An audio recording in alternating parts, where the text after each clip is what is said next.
কোন নবী পৃথিবীতে আসবে। 3 নাম্বার কোরআন যে পরিচয়টা আল্লাহর হাবিবের আমাদের সামনে তুলে ধরেছে সেটা হচ্ছে তিনি রাসূল ছিলেন, শেষ রাসূল ছিলেন, তবে তিনি মানুষ ছিলেন। তিনি কি ছিলেন? আওয়াজ করে বলেন। আমার নবী কি জিন ছিল? ফেরেশতা ছিল না? কি ছিল?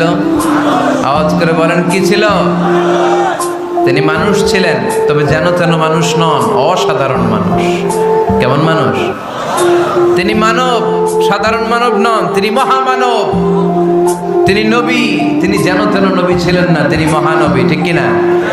আপনারা উঠতেছেন কেন? উঠলেন কেন আপনারা? প্যান্ডেলে গরম। কয় ঘন্টা ধরে বসে আছেন শুনি? 12টা থেকে আর অল্প কয়েক মিনিট। দিনের 12টা থেকে